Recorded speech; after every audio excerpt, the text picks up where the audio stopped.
Hello there, everybody. Welcome to Pets and Essential Oils. My name is Sherry Mankey, and this is Carolyn Westlake.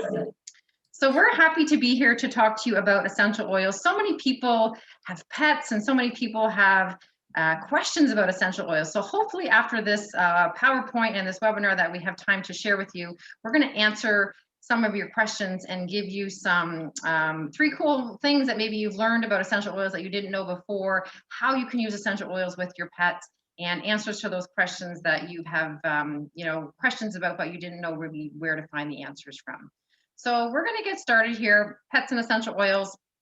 First of all, I'm going to introduce you not to myself, but to my dog, because we're talking about pets here. So my name is Sherry Mankey, and this is my dog, Arrow. He is a German short hair pointer. Arrow is 8 years old. And honestly, I was the last person in this house, my family, my husband, my 2 kids, to get the dog. And he is my best friend now. So you guys know what that is like, unconditional love from a pet. Arrow loves essential oils, and I'm just going to tell you quickly what oils are his favorite. So Arrow loves Balance essential oil. It's a very calming oil for him. We also use omegas with Arrow, so he takes omegas every day. We also give him turmeric essential oil in his food, and we also spray his joints with frankincense, lemongrass, and aroma touch. So those are some oils that we use on Arrow on a regular basis. So he does use Arrow oils topically. He uses oils internally, and he also, uses oils aromatically. And so next, you're going to get to meet Carolyn's dog. Mm-hmm. So this is Casey, and she is a 5-year-old golden doodle, and just the joy of our life. She's changed our world incredibly, and just the best pet to ever have. And she loves essential oils. She loves a massage in particular, and she gets mainly Balance and frankincense. And she knows when I open those bottles, she opens her legs ready for her massage. She also gets I give her some of the omegas with her food, and she cedarwood is another one that I give her massages with, especially before she's had her ticks, her shots, and all of that. I'm really mindful. We spend a lot of time in the woods, and so I like to, before we go out, massage her with cedarwood and the TerraShield as well is beneficial for her. Awesome. All right, so maybe you guys have heard of Janet Rourke. She is a veterinarian, and she uses doTERRA essential oils in her practice. So I'm just going to talk to you a little bit about Janet Rourke and some tips that you may want to use to introduce essential oils to your pet. So when introducing essential oils to your pet, always start slow. Start with one oil, start with a drop. Self-selection, allow your pet to choose the oil. How do you do that? You take the bottle, you open up the lid, and you let them have a smell. They'll turn their face away if they don't like it, and they'll come to it and almost try to lick the bottle if they like it. Introduce the oil initially, just maybe with the cap on. Show them what the bottle looks like so that they know. Arrow does know what a bottle of essential oil is, and he is very mindful of what the smell is when I do open the bottle, and it's a very cool thing to see. So he knows when I grab a bottle of oil, but he also is not sure of what that smell is because he does not like lavender essential oil. So he's really cautious when I pick up my bottles of oil. So make sure that they get introduced to the oils with the caps on, because pets really have a really keen nose and they can actually smell maybe some of the scent that's on the outside of the bottle. Positive results may be subtle, but be observant. Let them tell you yes or no with their behavior. You know your pet very well. Always observe their behavior for the first 20 minutes when you're diffusing a new oil in your home. Start out with your oils more diluted, introducing oils topically for your pet. So put a drop on your hands, rub it together, maybe rubbing it on their belly, on their backside. Try to keep it out of their eyes and their noses. And again, if you're using a diffuser, you may not want to put in 4 or 5 drops of oil. You might just want to put in 1 drop of essential oil. You can use the carrier oil, fractionated coconut oil, almond oil, olive oil. Unfortunately, Arrow loves that, and he will lick it until he can get it clean off of his skin. So we have to be careful where we put that oil on him so he can't get at it. You can also increase the concentration if the desired effect is not reached that you're looking to do with your dog, but it is difficult to remove an essential oil. So it's also always better to start with less than to start with more. And remember that each individual animal is their own person, and your pets may be more or less sensitive to things than other dogs would be. Observe your pet's behavior. Again, you know how your pet behaves, and they will absolutely tell you. So how to use essential oils. So there are three ways to use them. And the first is aromatically. So that's diffusing oils. And again, as Sherry just mentioned, you probably want to put a few less oils in the diffuser just until you're aware of how your dog's going to respond with them and the oils in particular that they like. But diffusing is a really great way to just gently alter the just the helping to calm the dog, or just changing the atmosphere with a diffuser. Also, spraying into the air, so sort of a mist, so that you get a softer diffusion of oils, and then you can let that sort of fall onto the dog, and the dog will absorb what it needs to, and it also has the ability to leave the space if it's not wanting that oil.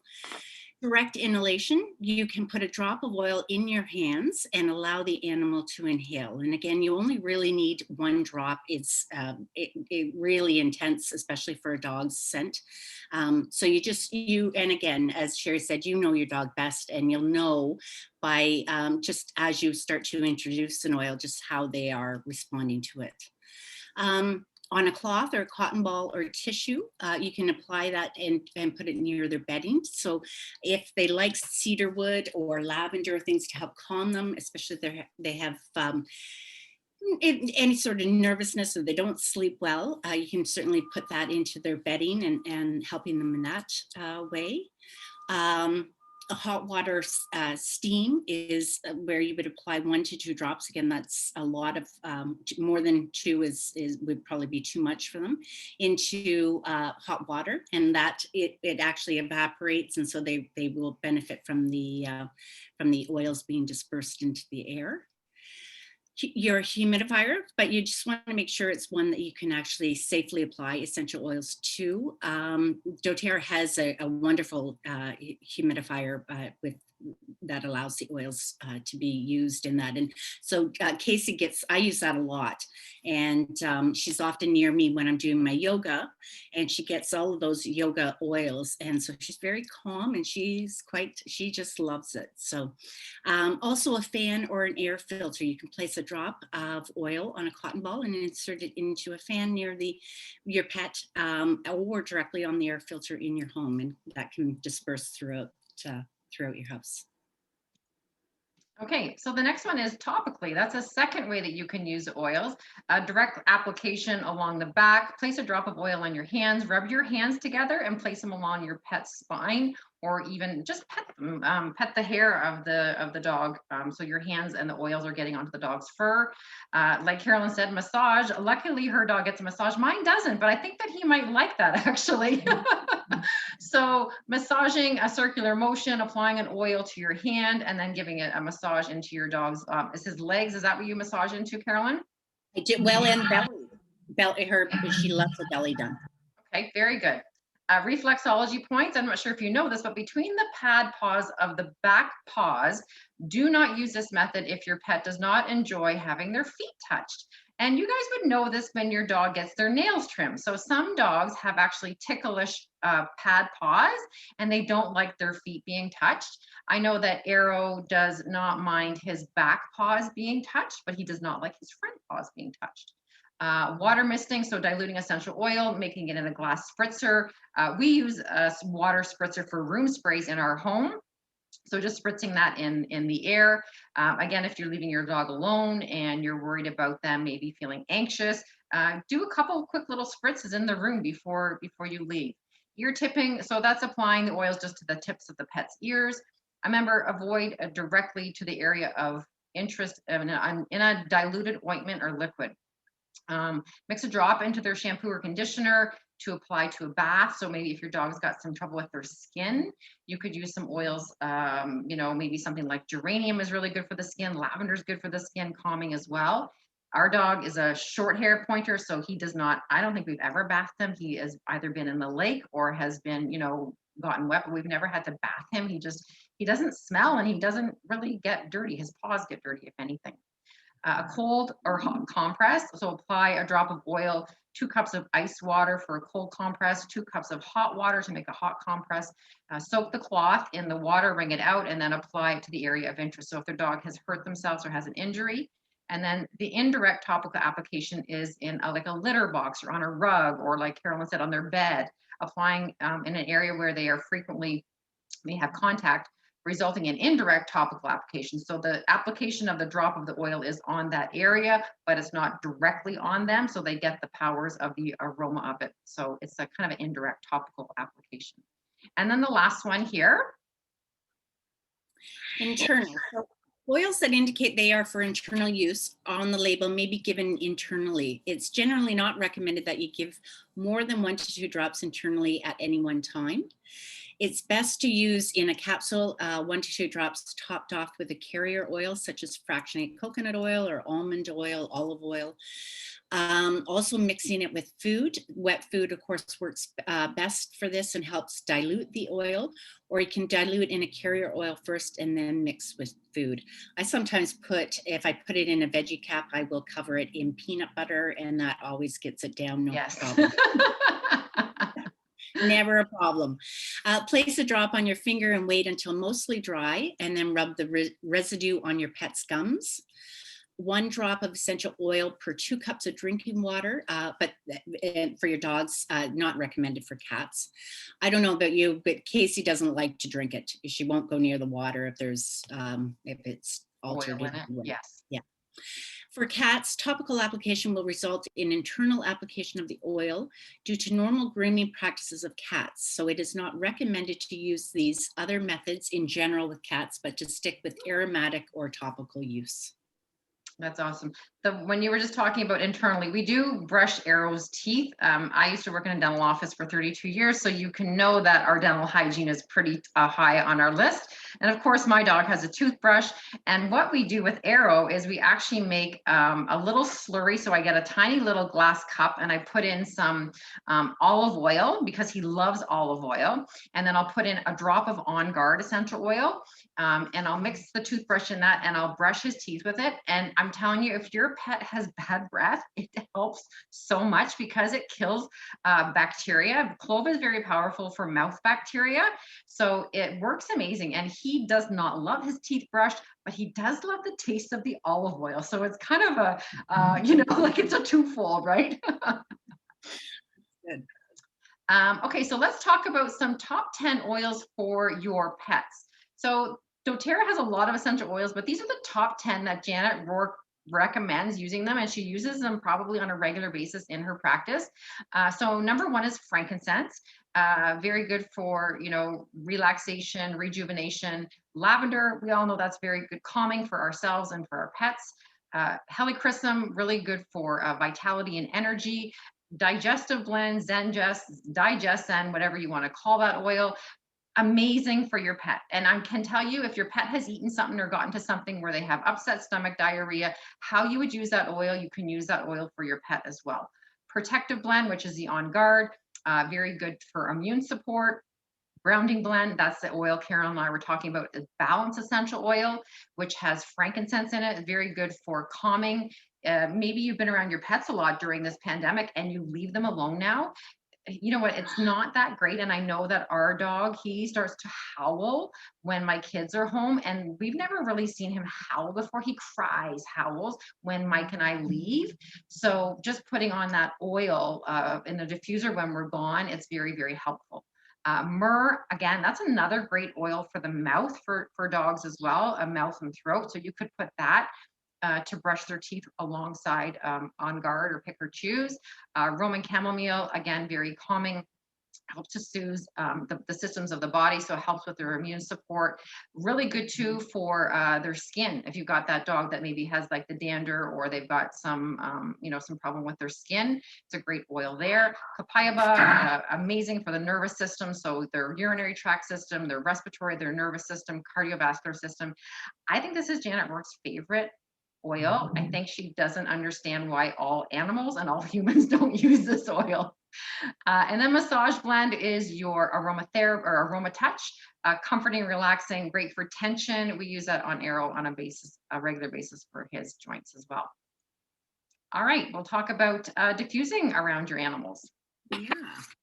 So when using essential oils, only use tested as pure essential oils, which means not from Amazon, your local grocery store, or companies you don't know or trust or can't show you the test results.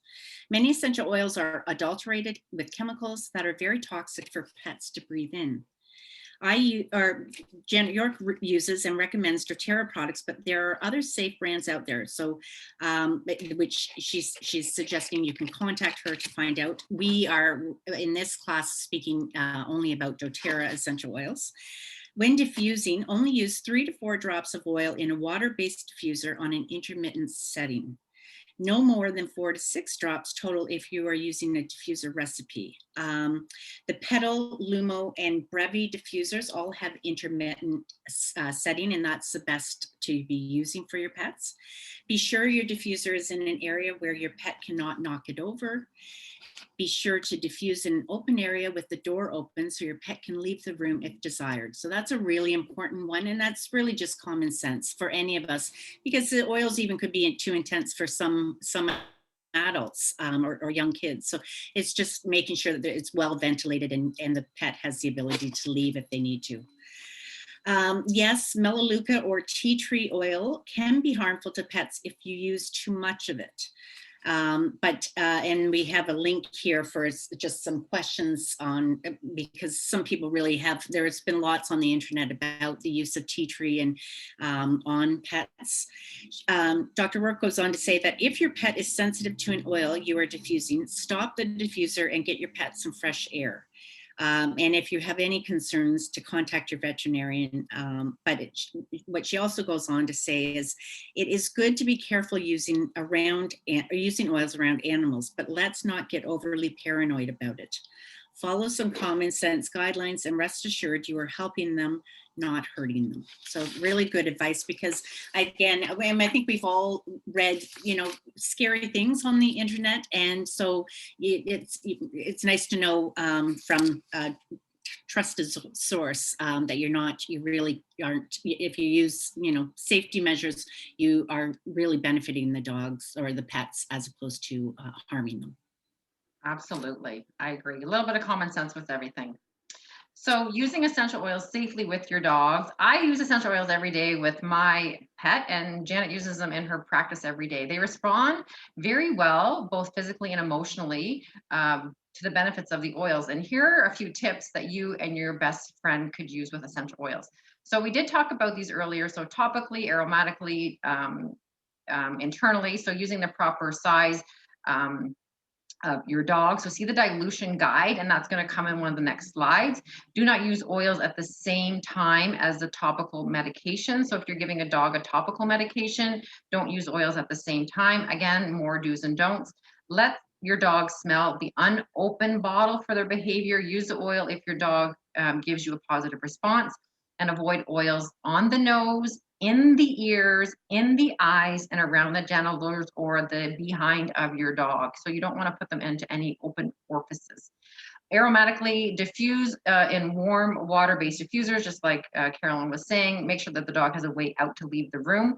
We do diffuse in our bedroom at night, and Arrow sleeps in our bedroom and our door is shut, and he does not mind the smell of Serenity, lemongrass, or some coffee oils that we use.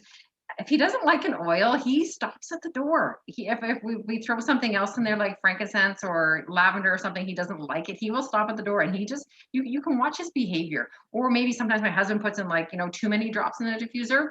So just observe their behavior. Internally, use caution when giving oils internally. Make sure the oil is appropriate for the internal use. Consider adding 1 to 2 drops to the wet dog food. We do put it in Arrow's wet dog food. He is on a raw dog food diet. Again, we've never put oils in his drinking water. Do not give any products containing xylitol. We all know that, so no artificial sweeteners. So including our toothpaste and essential oil beadlets. So because we have an On Guard toothpaste, that does not mean that it's safe for your dog. And same with the essential oil beadlets. Do not give those to your dog either. So there's a guide here. We keep talking about here, go back to page 14, 15. If you would like a copy of this PDF, absolutely after this webinar, please just comment PDF or that you would like a copy of it, and we can send you the link and you can actually have a copy of this. And just at the bottom here, so oils to avoid topically and internally with your dog. It says that you should be cautious with birch, tea tree, melaleuca, wintergreen. Birch and wintergreen have a childproof cap on them along with your deep blue, and there's a reason for that. Okay, so use caution with hot oils such as oregano, it's a hot oil, cassia, cinnamon, clove, rosemary, and thyme. This is used with caution. It doesn't say not to use them. So making your choices using just, you know, your common knowledge. The oils to use with caution when diffusing around dogs. So this is for diffusing. Earlier we talked about topical and internally. So caution with diffusing. So again, you're not going to put in 6 drops of this in a diffuser in a room with a dog. Cinnamon, cassia, very cinnamony smelling, tea tree, oregano, and thyme. Honestly, I would never diffuse thyme and oregano in my home. Tea tree, probably not an oil that I would diffuse either. And cassia and cinnamon, the only time you have to be cautious too, there is a holiday blend that has some cinnamon in it. And just be mindful of that when you are diffusing those. Maybe only put, you know, 2 drops in your diffuser instead of 4. All right, now we're going to talk to you about the cats. Yes. You will hear many things from many people about cats and oils. Here's my take. Cats lack an enzyme called glucuronol transferase. This is important for the cytochrome P450 liver metabolism pathway. This makes cats very susceptible to all kinds of toxicity, including plant, NSAIDs like aspirin or ibuprofen, Tylenol, chocolate, and caffeine. Methylaxines, lead, zinc, many types of pesticides, and many other things. So which oils do you stay away from? Most highly tested therapeutic oils, not the ones from any grocery store, the ones that are tested by batch, are so pure that you can use them topically on cats sporadically in a highly diluted form, as similar to our dilutions for infants. And we'll show you the dilution chart. It's not a good idea to use them topically or internally on your cat every single day. And then, but there are some exceptions to that. The oils to stay away from and use something different if you can are the oils that are high in phenols and eugenols as far as direct application, so as in topical or internal, to your cat, as well as oils high in D-limonene, so citrus oils you would want to avoid as well. As far as diffusion, I diffuse everything. I just make sure not to diffuse anything in my kitty's room where her food is, and make sure she's not locked in the room with the diffuser. She will go away if it's one she doesn't like or need. Most of the time she just sleeps by the diffuser though. So that's Dr. Rourke's own cat that she's speaking about and using the oils on. I love it. I diffuse everything, exclamation mark. That's pretty clear. It is. The main thing is don't give oils to cats topically or internally every day, with some exceptions, of course. Dilute them, only use high tested or therapeutic grade oils, essential oils, and when in doubt, feel free to ask. So the oils to avoid topically and internally with cats are citrus oils such as bergamot, grapefruit, lemon, lime, orange, and tangerine, birch, melaleuca, which is tea tree, peppermint, spearmint, and wintergreen. And then oils to use caution with when diffusing around cats would be melaleuca or tea tree, cassia, cinnamon, oregano, thyme, peppermint, spearmint, birch, and wintergreen. So a few more than what the dogs have, but a lot of similarities as well. And it's interesting too, because again, these are caution. This says doesn't say do not use these. It says use with caution. So less drops. And again, Janet Rourke says, I diffuse everything. So just so you know. Now, maybe some of you guys have birds out there. I don't have a bird, but we are going to talk to you about birds because they're so extremely sensitive to essential oils. So I recommend only using a water diffuser if it is in the same room as the bird, rather than the one that pulls oils directly from the bottle. They can benefit from the oils just like we can. Here are some tips for using essential oils with your bird. So diffusion is the best way for the oils to get to the birds. Stick with 2 to 3 drops in a water-based diffuser and monitor the bird for 5 to 10 minutes of diffusing to see how they behave. Diffuse in an open room, well-ventilated area. Do not place the diffuser directly near the bird's enclosure or the cage. Allow the bird to have access to leave the area if possible. Use caution when diffusing hot oils. And again, our hot oils are things like cinnamon, cassia, oregano, thyme. Those are some hot oils. Topical use of oils. Water misting is preferred, so 10 to 20 drops total in a 4-ounce water bottle. So you put your oils in the water bottle and then you can shake it and spray your bird. I guess it's like giving them a bath or something. I'm not sure. Internal use of oils, adding oils to water or feed is very common and highly effective, particularly with the chickens and the turkeys. For water, you do 1 drop of oil per liter of water is all that is needed. For feed, 1 drop per 5 pounds of feed is usually sufficient. And some of the oils here that are commonly used with birds are citrus oil. So opposite of the cat, lemon, orange, bergamot, calming oils for your bird, lavender, Roman chamomile, copaiba, frankincense, and helichrysum. Overall, avoiding the hot oils may be prudent, but I tell bird owners what I tell all pet owners. I think it's really interesting that so many people will put a commercial chemical-filled air freshener in every single room of their house without thinking about it twice, but are so worried about harming them with essential oils. I do love that people are cautious, and they should be with their pets. In general, each individual animal has preferences, dislikes, sensitivities, just like all different people. So I always tell people, just observe your pet's behavior.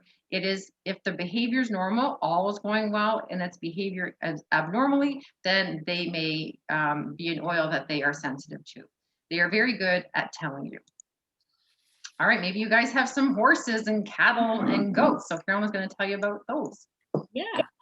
So utilizing essential oils around your farm is not only safe, it's often preferred by the animals. Topical application is most common, and essential oils can be used with your goats, cattle, horses, and other animals around the farm for many things, from reducing stress to repelling insects, supporting the immune system, or soothing sore muscles. Our herbivore animals truly benefit from using essential oils with them on a regular basis. Only use therapeutic tested grade essential oils. So here we're talking about doTERRA oils. Know your animal's health status and the medications and supplements they are currently taking. Do not use oils on or near eyes, ear canal, nose, or genitals of your animal. Use caution with topical application of hot oils such as oregano, thyme, clove, cassia, and cinnamon. Dilution may be needed for these oils. Do not use water to dilute an essential oil that you've already applied. Rather, dilute with a carrier oil like vegetable oil or fractionated coconut oil. The water will actually aggravate it more, or it actually, what the oil does is help to neutralize it, so that if there is any sensitivity, it settles it down. Do not apply oils after bathing while your animal is still wet. Do not apply oils to the saddle area prior to riding. Caution should be used around animals that are pregnant, nursing, young, or on certain medications. Observe your animal's behavior when using or applying essential oils. And in the event of an adverse reaction, dilute with a carrier oil. Skin irritation is the most common, and most reactions resolve within 24 to 48 hours after oil exposure. So my daughter used to ride horses, and we have some very good friends that have a horse farm. So of course we've, implemented some essential oils for them. And one of the favorite oils that they love at the horse farm is lemongrass. It works amazing for flies, because sometimes in the middle of the summer, those flies just like hover and they like stick to the horse's face and the eyes. And they're not like a pet or a dog or something that they can get their paw up there, right? So besides shaking their head, that's really all that they can do. So we found using a spray, like a 22 or 24-ounce spray bottle, making sure that it's either glass, metal, or HDPE approved. And you can put lemongrass and water. Maybe you want to put a touch of fractionated coconut oil in there as well. And it makes a great fly repellent for the horses. So it's a pretty popular oil that they've had some really good results with. And the other oil that we used an experiment with was one of the girls had sold her horse, and the horse was not behaving very well for the new owner because they probably weren't happy about, you know, the changing of owners. So somebody had asked me if I would come to the farm and bring some essential oils to see if we could find some, you know, some positive results with it. So we brought 3 oils. We brought peppermint, we brought geranium, and I can't remember the third one. And it was so amazing to watch. So I took the cap off the bottle and I held the one bottle to the horse, and it was like trying to like eat the bottle. Okay, you think, okay, you know what? A horse would eat anything. When I took off the, I don't know which one it was. I feel like it was frankincense or something. The horse turned his head and wanted nothing to do with it. So we tried the 3 oils and we found out that the horse loved peppermint. So we gave the owner, the new owner, a bottle of peppermint. So every time she went to go see her horse, she let him smell the bottle. And she also put oil on the pole. I didn't know what the pole was on the horse. I had to ask. So that's that little space up there, that bump in between their eyes. You can see from the picture here. So right up in here. And so you put oil on the pole of the horse. The horse loved the peppermint oil so much, and he knew that that new rider always had the peppermint with her. You want to see an amazing behavioral change because every time she came, she gave him peppermint and he couldn't wait to see her. So she started to win some shows and she started to win some ribbons, and it was such an amazing story. So yeah, peppermint. And I found out later that horses love for treats peppermints. Like you give them a little peppermint treat, they love actually peppermint. So that was my little story about our experiences that we've had with horses. Okay, so this is a great little spot here. We're almost finished up here. So this is the myth busting, the truth about essential oils in your pet. And again, remember, Carol and I are always talking about doTERRA essential oils. So real talk, there's some pretty scary and controversial stuff about essential oils and pets on the internet these days. In the age of viral paste and everyone getting their 5 minutes of fame, Dr. Google isn't actually the best source to get your information from this time. In fact, whether your dog or cat gets stressed out during thunderstorms or your cat could benefit from some digestive support, essential oils as a part of a well-rounded health program can actually help your pet thrive and live their best possible life. So myth number 1, diffusing around pets is toxic. An essential oil is highly concentrated aromatic compound distilled from a plant. Because these essential oils are quite potent, pets have millions more olfactory receptors than humans do, which does make them sensitive to strong smells, but they are certainly not toxic. However, the truth is, diffusing around pets is an excellent way to improve their health on a regular basis. It is best for you to use a water-based diffuser, such as the Lumo diffuser, pedal diffuser. On intermittent settings, allow the pet option to leave the room, leaving the door open, and only using 3 to 4 drops of essential oil at a time in a diffuser. Diffusing lavender has been shown in animal shelters and situations to provide calming effects for the pet. So that's myth number 1. We have 5 myths, and we're going to go through these with you. Myth number 2, never put your dog or cat, never pet your dog or cat after using essential oils. The truth is, petting is actually an excellent way to apply oils topically to pets. Along the spine or on the ear tips are the most common applications. Here's the issue behind this myth. After using essential oils like peppermint, deep blue, or others, the oil smell can linger on your hands. I'm sure I'm not the only one that has rubbed my eyes after applying peppermint. Ouch. True. That is so true. Myth number 3, using essential oils around pets can cause liver and kidney damage. The truth is, when using therapeutic grade essential oils such as doTERRA, we have seen certain oils that can be used actually to support the kidneys and the liver. Many of these accusations came from the fact that the liver failure and kidney failure is common in pets, regardless of the essential oil use. Many times people want a reason for why things have happened to their pet, and often essential oils get the implicated falsely blame. It's always a good idea to seek your veterinarian care and serial blood work with use of essential oils to monitor prior health conditions while using essential oil as a tool in your home. Myth number 4. So tea tree, let's say, is harmful to cats. Truth is, I have heard it all. Citrus oils are toxic to cats. Pine oils are toxic to cats. Even lavender oil is toxic to cats. You name it. The truth is, there is just no sound science or basis for these claims. Ultimately, you will hear many things from many people about cats and oils. Here's my take. Cats lack a liver enzyme that is important for metabolizing certain things, so it really isn't a bad idea to use a bit more caution with these little ones.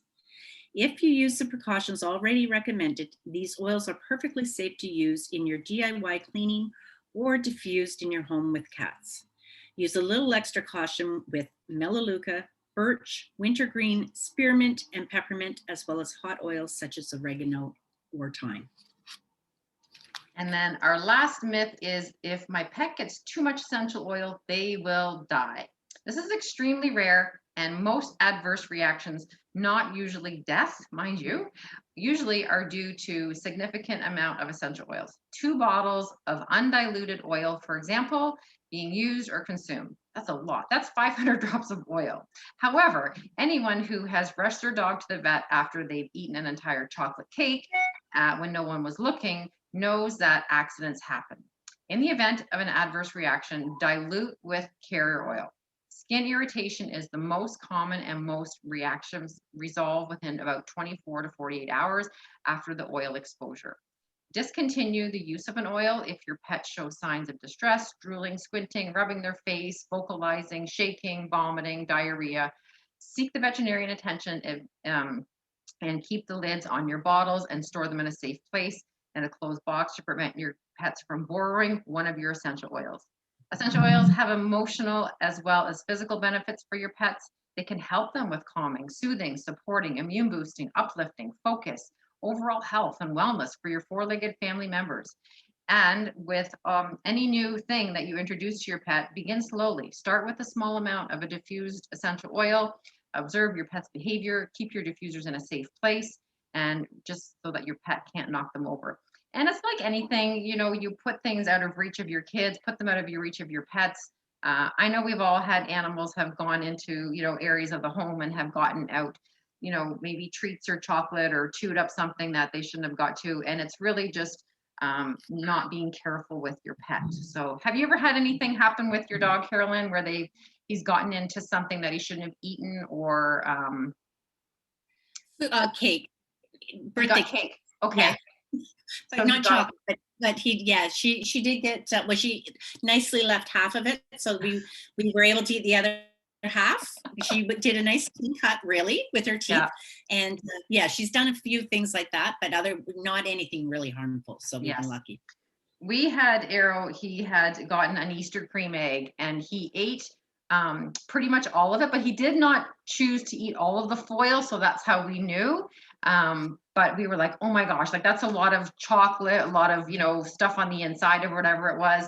But anyway, he was fine. Like he did have diarrhea the next day, but other than that, he was fine. So, and he had gotten into it. Someone had left it sitting out where he could get it. And if your dog is hungry, again, their noses are sensitive. They smell everything. So this is the dilution chart that we have here. Again, if you would like this dilution chart, if you're making roller balls or you're giving it to your dog in like a teaspoon form, or you're giving them in mLs, there's a dilution chart for the percentages. So if you want this chart, it shows you how much for cats, for dogs, for rabbits, for your farm animals, horses, things like that. Just comment after this PowerPoint that you want the PDF, and we can get this sent to you. And then this is the last part here. Carolyn, I'll let you finish up here. Yeah, so this is really just from Dr. Rourke herself. So she has over 15 years experience in veterinary medicine. Dr. Janet Rourke has dedicated her life to helping people and their animals. She first became interested in essential oils for her personal health, and soon recognized the revolutionary benefits of using oils with animals. Her first case was nothing short of miraculous, inspiring her to take the incredible resource beyond her local veterinary practice. Though she is recognized worldwide as the essential oil vet, she is here to serve. As one of her clients shared, Dr. Janet is amazing, compassionate, knowledgeable, caring, and such a great problem solver when it comes to naturally taking care of animals. And so she actually has an essential oil vet membership group that you can join. And so you can get all of your answers, questions and answers there.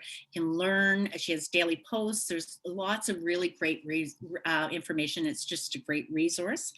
As well, she also offers the ability to schedule a consultation with her over the phone if you have any concerns. And so that's a really nice thing.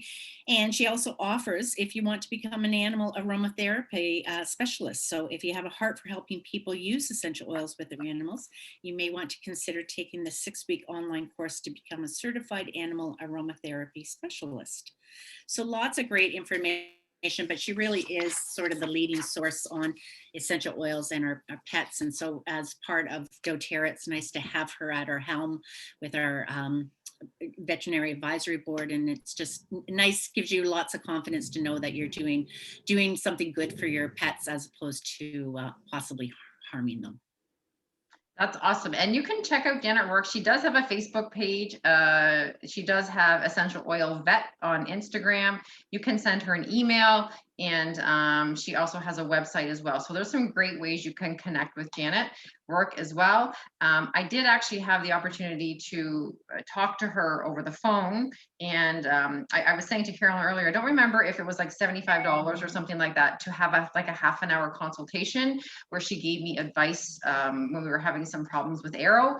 And so she's available, and it's kind of a nice thing because really right now you're not really taking your pet to the vet anyway. You might just be calling the vet on the phone. So if you want to choose to use something more natural based, something more affordable, something without side effects, something without addictions, then definitely remember your pets, and they can use essential oils just like we can. So thank you guys for joining us. Hopefully you've learned a little bit more information about how you can use these oils with your cats and your dogs and your horses and your birds and your sheep and all those things. And thanks for joining us, and we'll see you all very soon. Take care. Bye-bye. Thank you.